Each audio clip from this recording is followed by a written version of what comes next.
Good morning students.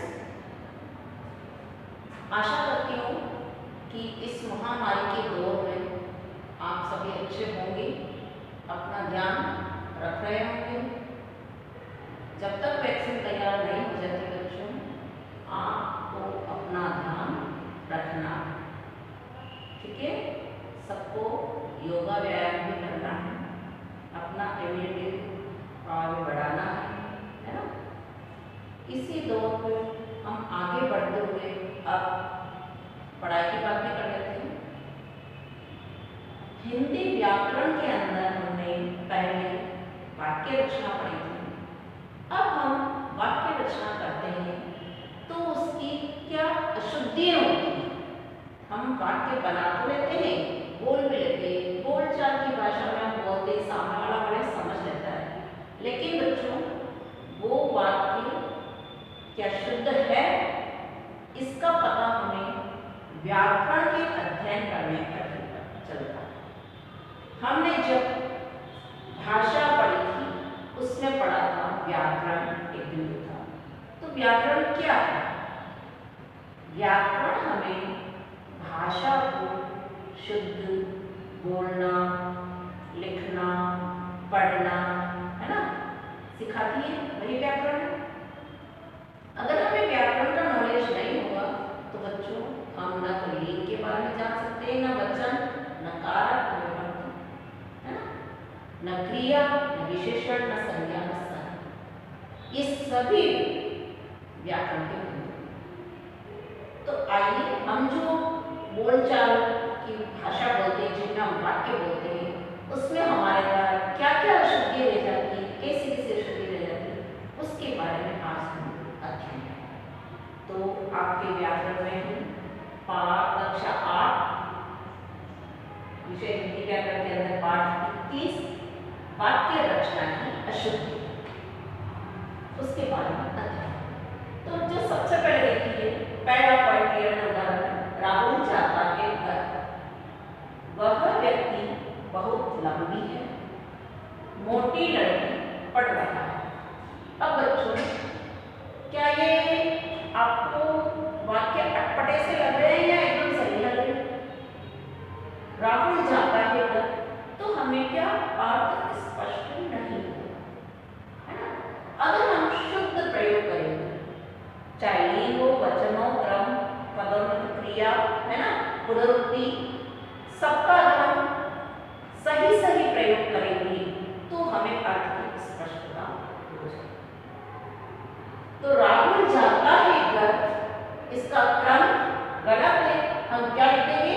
Rahul घर जाता है, तो हमें अर्थ स्पष्ट है कि राहुल घर जाता है। वह व्यक्ति बहुत लंबी है। अब व्यक्ति पुल्लिंग है और हमें क्रिया किसके लगा दी? स्त्रीलिंग। तो ये सेंटेंस हमें अटपटा सा लगा, गलत लगा। इसकी जगह क्या होना चाहिए? वह व्यक्ति बहुत लंबा है ना, वह व्यक्ति बहुत लंबा।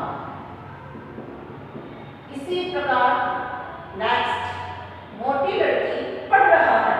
अब लड़की स्त्रीलिंग, क्रिया पुल्लिंग, तो यहाँ पे क्रिया, अगर लड़की स्त्रीलिंग है तो क्रिया भी हमको स्त्रीलिंग ही लगानी पड़ती है, तभी वो वाक्य शुद्ध होता है।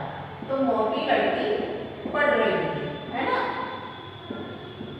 मोटी लड़की पढ़ रही है।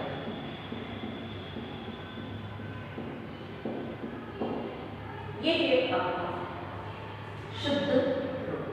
तो बच्चों वाक्य अशुद्धियां कई प्रकार की होती हैं। लिंग संबंधी, कारक संबंधी, क्रिया संबंधी, क्रिया विशेषण संबंधी, विशेषण संबंधी, सर्वनाम संबंधी, है ना। तो अनेक प्रकार, लिंग, वचन, अनेक प्रकार की अशुद्धियां हम करते हैं। आज हम उन्हीं अशुद्धियों को दूर करते हुए अध्ययन करेंगे। सबसे पहले हम दूर करते हैं लिंग संबंधी अशुद्धि, ठीक है। लिंग संबंधी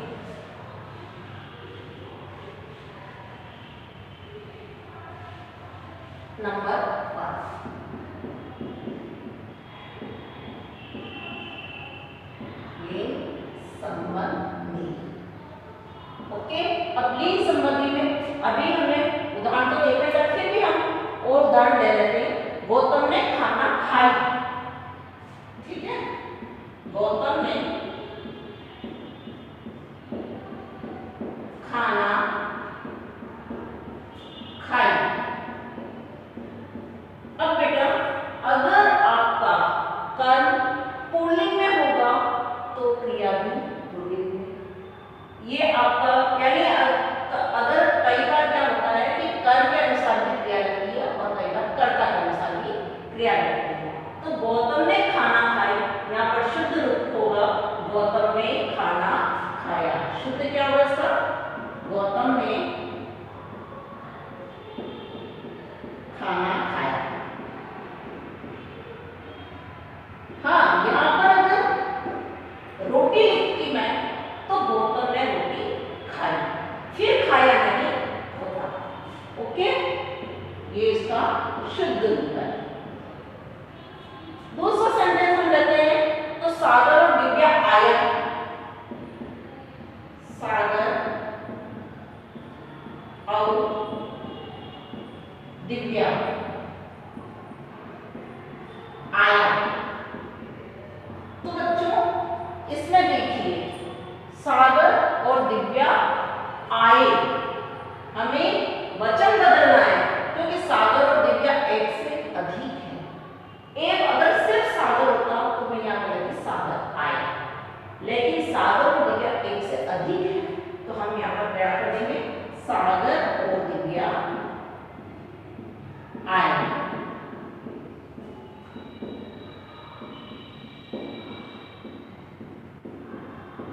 ठीक है, पुल्लिंग में आ जाएगा। उसी प्रकार गाय खेत में चल रहा है,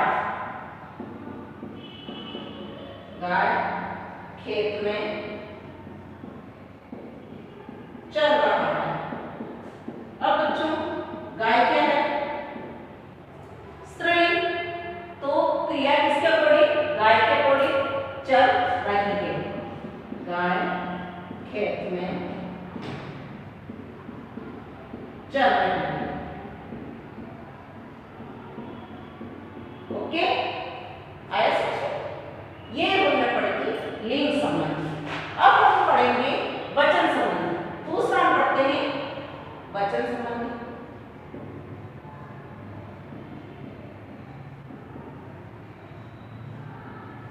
ठीक है, ये तो हमने लिंग संबंधी पढ़ी।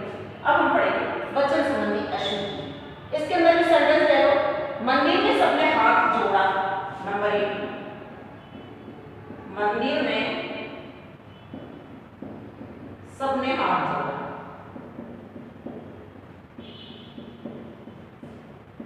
अब देखिए सबने बहुवचन है, और सबने बहुवचन है तो उनके हाथ भी बहुवचन में होंगे। तो यहाँ पर क्या है? मंदिर में सबने हाथ जोड़े। ठीक है ना? मंदिर में सबने हाथ जोड़ा।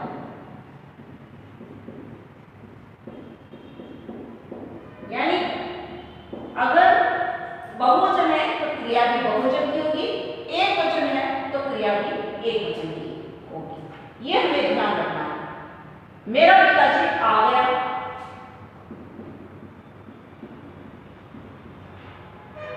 मेरा पिताजी आ गया। अब बच्चों जब हमने वचन चैप्टर पढ़ा था उसके अंदर मैंने आपको बोला कि पिताजी भले ही एक वचन है, लेकिन आदरणीय लोग होते हैं, सम्माननीय होते हैं, उनको हम बहुवचन में रखते हैं। तो हम यहाँ पे क्या लिखेंगे? पिताजी आपके सम्माननीय पूजनीय है, तो मेरे पिताजी आ। क्या हो जाएगा इसमें? बहुवचन लगाएंगे हम, मेरे पिताजी आ। ओके, ऐसे तीसरा सेंटेंस हम लेते हैं। देखिए और भी अच्छा बच्चे झूठ नहीं बोलते। अच्छा बच्चे, अच्छा बच्चे झूठ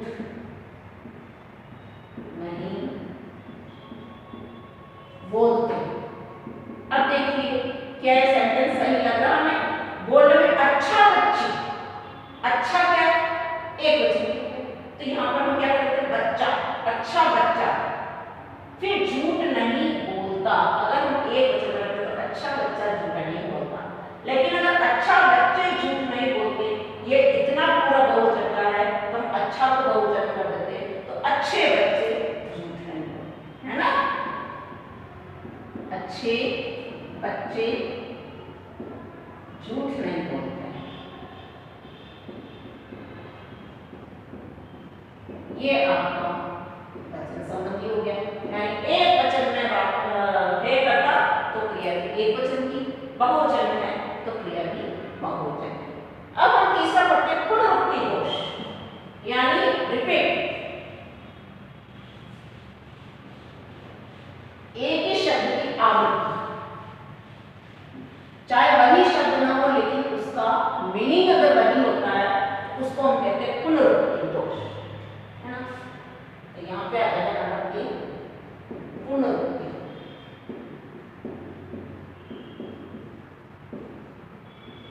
दोष।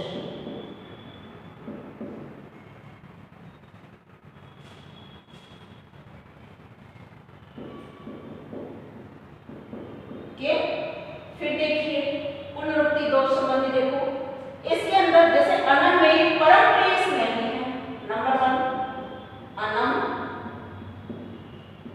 मेरी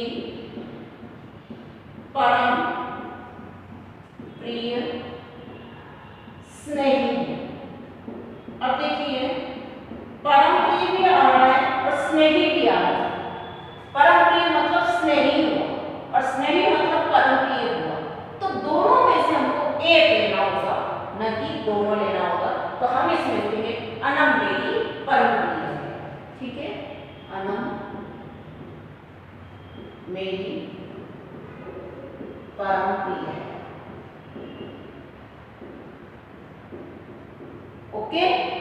ऐसे ही हम दूसरा सेंटेंस लेते हैं, तो देखिए आप, मैं गुनगुने गर्म पानी से नहाता हूं, मैं गुनगुने गर्म पानी से नहाता हूं, तो उसमें क्या हो रहा है? गुनगुना और गर्म, ये तो हमको पता है कि एकदम गर्म पानी से तो कोई नहीं नहाता। हम नहाने के लिए क्या गुनगुना पानी लेते हैं, उबलता पानी थोड़ी लेते हैं। तो गुनगुना और गर्म ये दोनों पुनरुक्ति होगी, तो हम इसमें एक लेंगे कि मैं गर्म पानी से नहाता हूं या मैं गुनगुने पानी से नहाता हूं। मैं क्या आ जाएगा यहाँ पर? मैं गुनगुने पानी से नहाता हूं।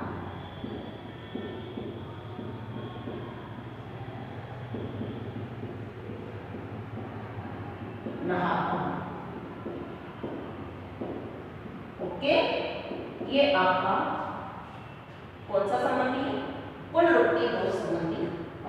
और भी हम वहां बहुत से अनेक लोग थे, बहुत से और अनेक दोनों की पुनरुक्ति हुई है, तो इसके अंदर क्या होता है बेटा कि वहां अनेक लोग थे या फिर वहां बहुत से लोग थे, दोनों में से कोई एक लेना होगा, या तो बहुत से लोग थे या फिर वहां अनेक लोग थे, तो हमको दो एक जैसे शब्द नहीं लेना।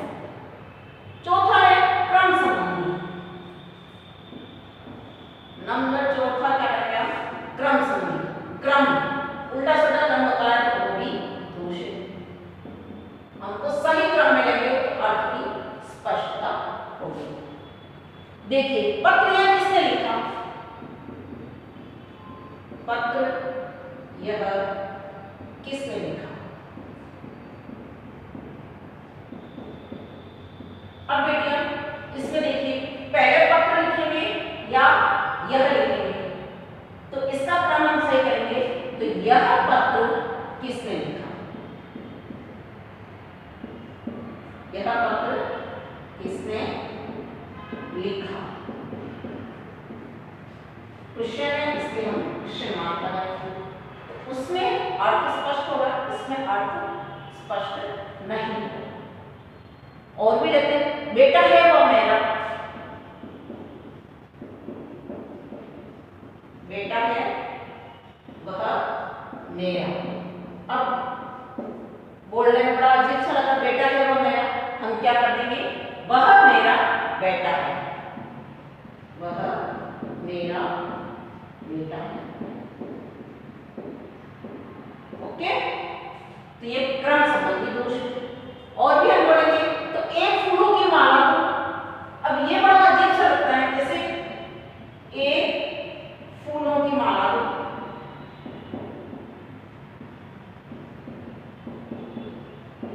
अब मुझे बताओ हम इसका अगर अर्थ करते हैं इसका मतलब क्या होगा, एक और फूल होता है तब फूल बोलते हैं, फिर फूलों थोड़ी बोलेंगे, फूल का बहुत चलेगा फूलों, तो एक फूलों की माला, माला भी एक और फूल भी एक, हम बोले फूल, तो इसका हम क्रम से करेंगे तो क्या बन जाएगा, फूलों की एक माला।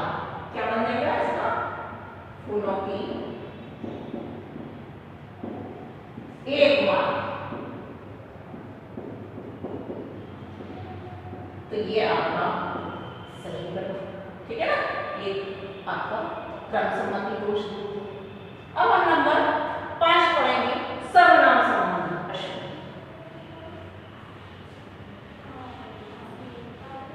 नंबर 5 सर्वनाम संबंधी, ठीक है, सर्वनाम।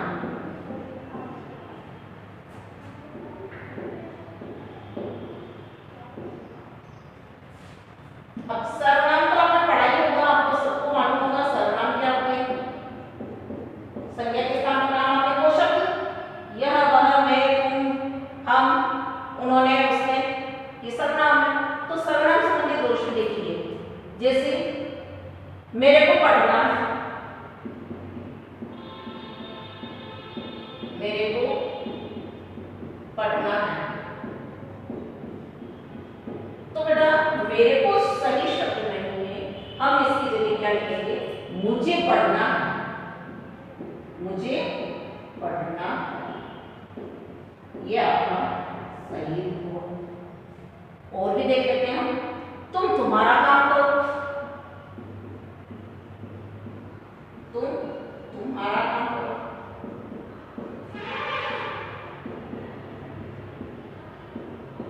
तो बच्चों तुम्हारा कहने का, अब बोलते हैं, मैं भी बोलती हूँ, तुम भी बोलते होंगे, सब बोलते होंगे, लेकिन हमें पता होना चाहिए कि शब्द रूप क्या होता है। तुम्हारा की जगह हम इसमें क्या यूज करेंगे कि तुम अपना काम करो, क्या करेंगे हम, तुम अपना काम करो। ओके, ये हुआ आपका सर्वनाम, मेरे को की जगह मुझे, तुम्हारा की जगह अपना, है ना। ऐसे ही मैंने मेरा काम कर लिया, तो मैंने अपना काम कर लिया। मुझे मेरे भाई के घर जाना है, तो मुझे अपने भाई के घर जाना है, ठीक है ना, ये आपके सर्वनाम संबंधी दोष। अब हम करते हैं विशेषण संबंधी, ये थर्ड नहीं था बेटा, ये आपका कौन सा था, सर्वनाम संबंधी पाठ, है ना। अब हम पढ़ेंगे विशेषण संबंधी।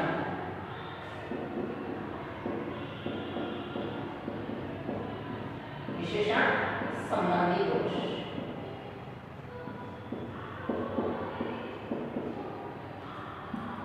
उसको दूर करना है, ठीक है। विशेषण संज्ञा और सर्वनाम की विशेषता बताने वाले शब्द विशेषण होते हैं, ठीक है। अब हम इसका भी देख लेते हैं उदाहरण, जैसे वह तेज बुद्धि है, वह तेज बुद्धि है।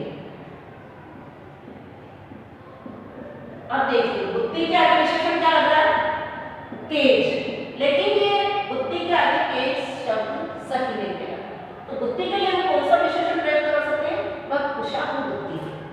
क्या करेंगे आप, वह कुशाग्र बुद्धि है। होशियार होता है ना, कि अच्छी बुद्धि वाला, हम उसको क्या बोलते हैं, कुशाग्र। और भी काला रंग की पड़ रही है,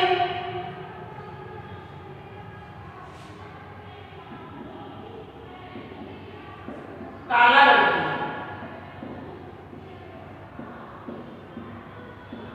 तो बच्चों लड़की आपकी स्त्रीलिंग है, क्रिया भी आपकी स्त्रीलिंग की है, तो आपको विशेषण भी कर्ता और क्रिया के अकॉर्डिंग क्या हो जाएगी, काली लड़की पढ़ रही है ना, काली लड़की पढ़ रही है, ये आपका विशेषण संबंधी। और भी लेते हैं हम, जैसे आज की ताजी खबरें सुनो। आज की ताजी खबरें सुनो।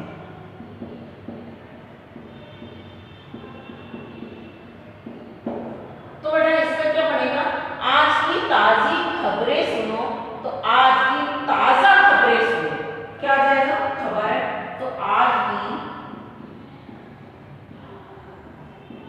ताजा, ताजी की जगह क्या हो जाएगा, ताजा खबरें सुनो। ओके, ये आपका विशेषण संबंधी, कौन सा है आपका विशेषण संबंधी दोष दूर। अब करेंगे क्रिया संबंधी नंबर 7।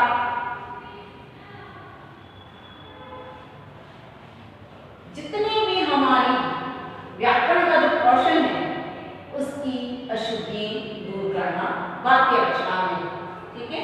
तो अब हम करेंगे क्रिया संबंधी।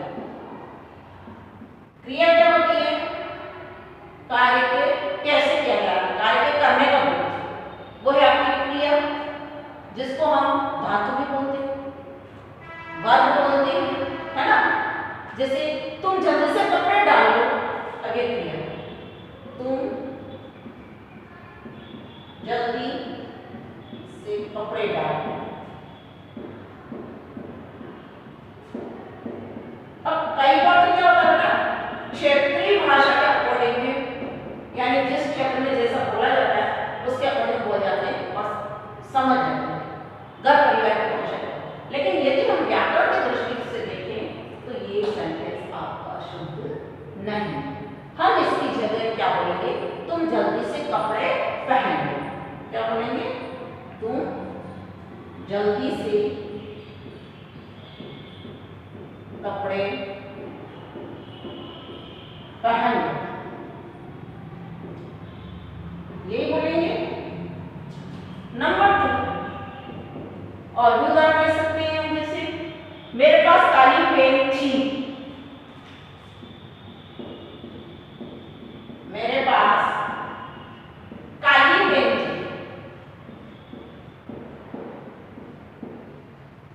अब देखिए काली पेन, तो मेरे पास काला पेन था, है ना। यहाँ पर पेन क्या है, पुल्लिंग, और पुल्लिंग के अकॉर्डिंग हमको काली का भी चेंज करना पड़ेगा और थी का भी। तो मेरे पास काला पेन था, काला पेन था। तो जो कहने का मतलब ये है कि हमको सेंटेंस में लिंग, वचन ये सब देखने होते हैं कि अगर पुल्लिंग का है तो पुल्लिंग की क्रिया, वचन एक वचन का है तो एक वचन की, बहुवचन का है तो बहुवचन, है ना, उसके अकॉर्डिंग हमें चेंज करना है। और भी देखो तो मुंबई में मानसून आ गई,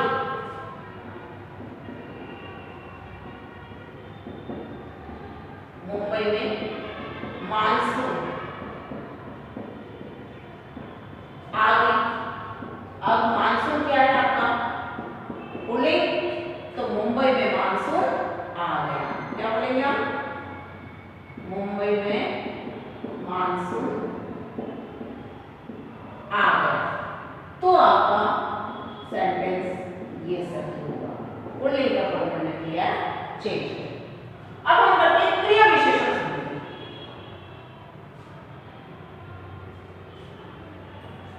कौन सी करेंगे हम, क्रिया विशेषण।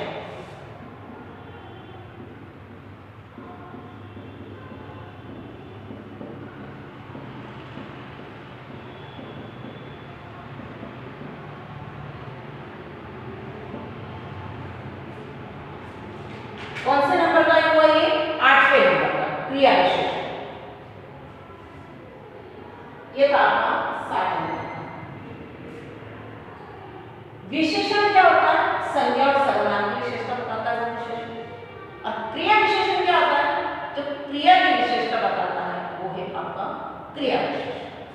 तो वह जल्दी दौड़ता है, जैसे सेंटेंस में आने वह जल्दी दौड़ता है।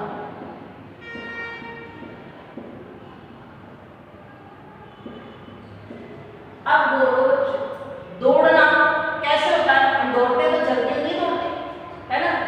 चलने को हम बोल सकते हैं वो जल्दी जल्दी चलता है, लेकिन दौड़ना तो कैसे वो फास्ट होता है। तो हम दौड़ने की यहाँ पे क्या लगाएंगे? वह तेज दौड़ता है, वह तेज दौड़ता है।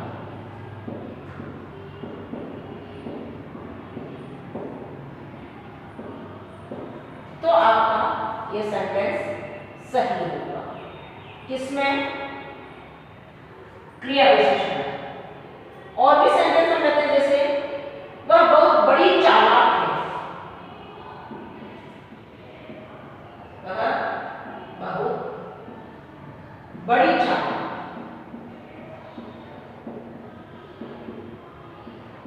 अब देखिए बहुत बड़ी चालाक, बहुत बड़ी चालाक क्या होता है? वह बहुत चालाक है, बड़ी नहीं लगेगी, वह बहुत चालाक है। ओके। और भी अगर हम देखते हैं वह अक्सर विद्यालय जाता है, अक्सर, तो अक्सर शब्द यूज ना करके हम क्या कहेंगे? वह रोज विद्यालय जाता है।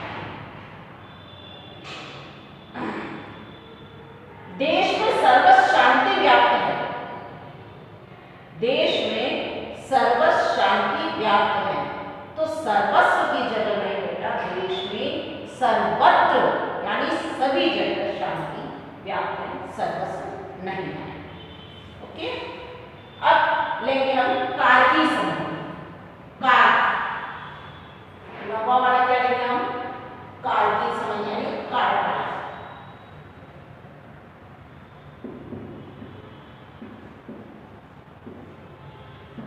अब कारक में भी देखिए, जैसे अधिकरण कारक में भी में और पर दोनों चिन्ह होता है, तो हम यहाँ पर किस जगह में लगेगा, किस जगह पर लगेगा, हमें उसका ध्यान रखना। जैसे नंबर 1, बंदा पेड़ पे बैठा है,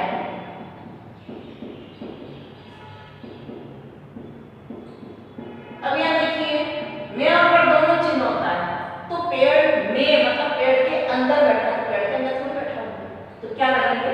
बंदर पेड़ पर बैठा है, बंदर पेड़ पर बैठा है। तो शुद्ध वाक्य क्या होगा? पर, न कि मैं। रोहित ने पढ़ता है,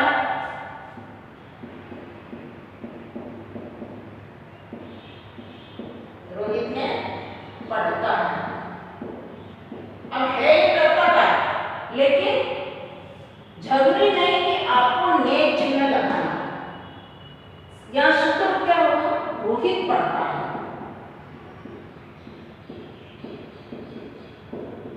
तो है तो ये भी करता करते ही, लेकिन यहाँ पर ने लगा जो कि अशुद्ध है, और यहाँ पर ने नहीं लगता है। ओके।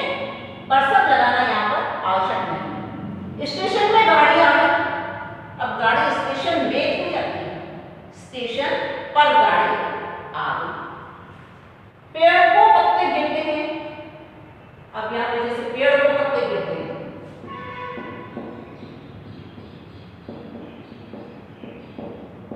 तो इसमें क्या जाएगा? पेड़ से, को नहीं यहाँ पे क्या जाएगा? पेड़ से पत्ते गिरते हैं।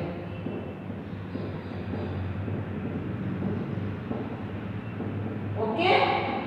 तो हमें कार का भी ध्यान रखना है, कार के चिन्हों का भी ध्यान रखना है। बहुवचन है इसलिए क्रिया भी बहुवचन की यहाँ पर बिल दिया है। फिर देखो मुहावरे संबंधी भी होते हैं।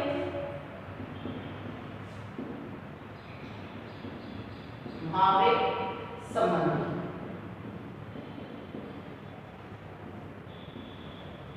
यानी कि गलत मुहावरों का प्रयोग कर देते हैं।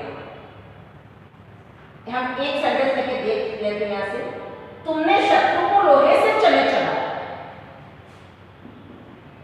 तुमने शत्रु को लोहे से चने चढ़ाया। ठीक है, तो यहां पर शत्रु क्या बनेगा?